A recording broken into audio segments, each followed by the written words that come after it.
श्रीकला या चॅनलवर आपले स्वागत आहे। आज आपण पाहणार आहोत श्रीमद् भगवद्गीता अध्याय 6 आत्मसंयम योग भाग पहिला।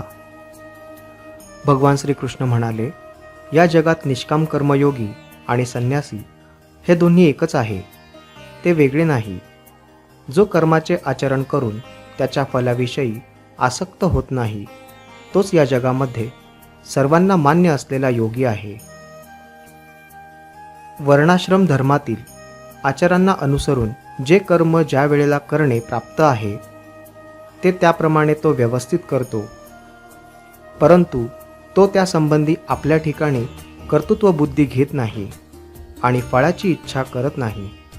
असा जो असतो तो संन्यासी होय आणि तोच योगीराज होय। अर्जुना, ज्याला संन्यास असे म्हणतात तोच योगी आहे।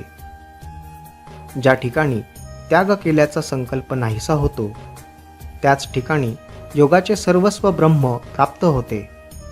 योग प्राप्त व्हावा अशी इच्छा करणाऱ्या योगींना कर्म हे साधन आहे असे सांगितले आहे।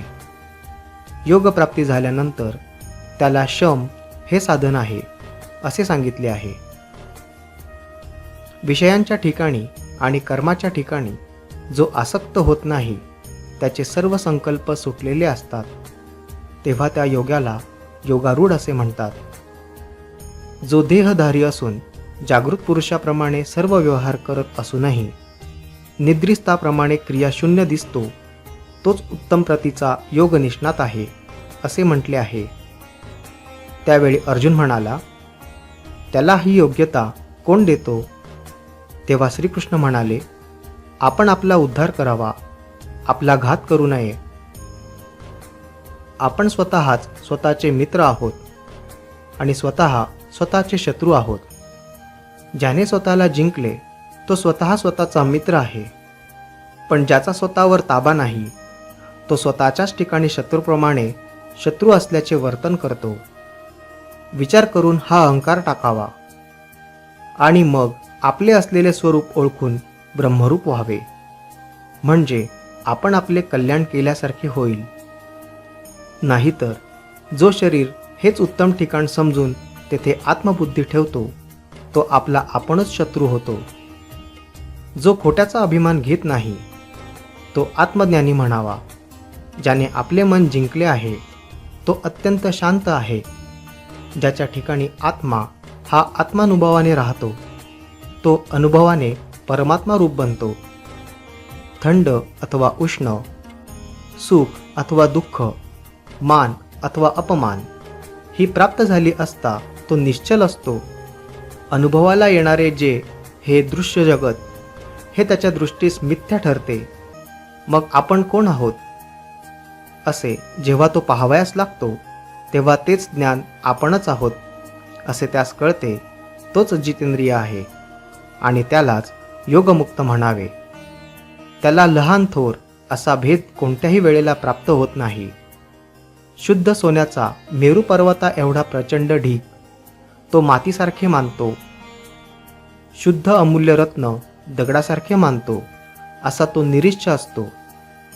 हितचिंतक, मित्र, शत्रू, उदासीन, मध्यम, मध्यस्थ, अप्रिय, नातलग, त्याचप्रमाणे सज्जन, पापी या सर्वांच्या ठिकाणी समबुद्धी असलेला योगी सर्वांमध्ये श्रेष्ठ आहे। अंतःकरण व देह यांचे संयमन करून निरीच्छ बनवून एकाकी व अपरिग्रह झालेला योगी एकांतात नेहमी आत्मानुभवात तल्लीन असतो। निरंतर आपण आपल्याच ठिकाणी निमग्न असतो। अर्जुना, तो एकाकी आहे, कारण तिन्ही लोकात तोच आहे, म्हणून तो सहजच परिग्रह शून्य असतो। शुद्ध स्थानी अति उंच नाही, अति सखलही नाही, असे मृगाधिकांचे चर्मावर वस्त्र ठेवल्याप्रमाणे ते स्थिर असतात। स्थिर आसन स्थापन करून त्या ठिकाणी मन एकाग्र करून आसनावर असलेल्या आणि चित्त व इंद्रिये यांच्या क्रियांचे नियमन केलेल्या अशा योग्याने अंतःकरण शुद्धीसाठी योगाचा अभ्यास करावा। शरीरातला मधला भाग, मस्तक व मान ही समान आणि अचल धारण करणारा निश्चल असतो। स्वतःच्या नाकाच्या अग्रभागाकडे दृष्टी लावलेला व दिशांकडे न पाहणारा, अंतःकरण शांत असलेला, भीतिरहित ब्रह्मचर्याव्रत पालन करणारा, माझ्या ठिकाणी चित्त ठेवणारा, मतपरायण व मनाचे संयमन करून आसनावर बसावे. मनाचे नियमन केलेला व याप्रमाणे मनाला सदा मुक्त करणारा योगी, ज्याचे पर्यवसान मोक्षामध्ये आहे, अशी मतस्वरूप शांती प्राप्त करून घेतो.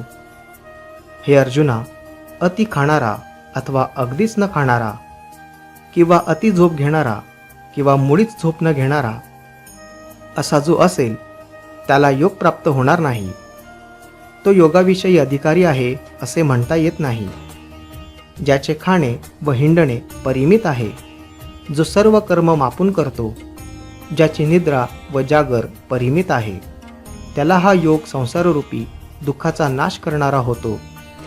जेव्हा नियमन केले असता चित्त आत्म्याचे ठिकाणी लय पावते आणि सर्व प्रकारच्या इच्छांविषयी साधक निरीच्छ होतो, तेव्हा त्याला योग सिद्ध झाला असे म्हणतात.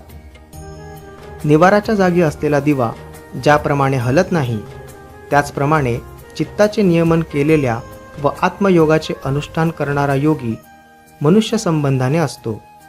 जेथे योगाचा अभ्यासाने नियमन पावलेले चित्त विषयांपासून परावृत्त होते, तेथे साधक आपण आपल्याला पाहून आत्मस्वरूपी सुख पावतो.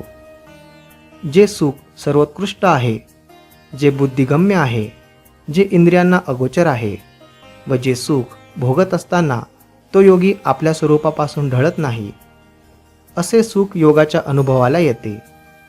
आणि जे सुख मिळाले असता त्यापेक्षा अधिक दुसरा काही लाभ आहे असे मानत नाही, आणि सुखामध्ये असताना योगी मोठ्या दुःखांना देखील डगमगत नाही. मेरूपेक्षा मोठ्या दुःखाच्या डोंगराने त्याचा देह जरी पडला तरी त्याचे चित्त स्थिर असते, अथवा शस्त्राने त्याचा देह तोडला किंवा देह अग्नीमध्ये पडला तरी चित्त निरातिशय सुखात लीन झाल्यामुळे परत तो वृत्तीवर येत नाही. ते अलौकिक सुखच बनल्यामुळे ते चित्त देहाला विसरते. त्या दुःखाच्या संयोगाने भीत अशा सुखाला योग ही संज्ञा आहे. निश्चयपूर्वक व उत्साही अंतःकरणाने युक्त होऊन या योगाचे अनुष्ठान करावे. संकल्पापासून उत्पन्न होणाऱ्या सर्व कर्मांना निशेष टाकून सर्व इंद्रियांचे सर्व बाजूंनी मनाचे नियमन करावे. अर्जुना, एक प्रकाराने तो योग सोपा आहे, तो असा की संकल्पातील विषयवासना नाहीशी करावी. विषयवासना गेल्या तर इंद्रिय नेमलेल्या स्थितीत राहतील, असे वैराग्याने केले तर संकल्पाची येरझार संपते आणि बुद्धी धैर्याची आश्रयस्थान होईल आणि मनाला ती आत्मानुभवात कायमची स्थिर ठेवेल.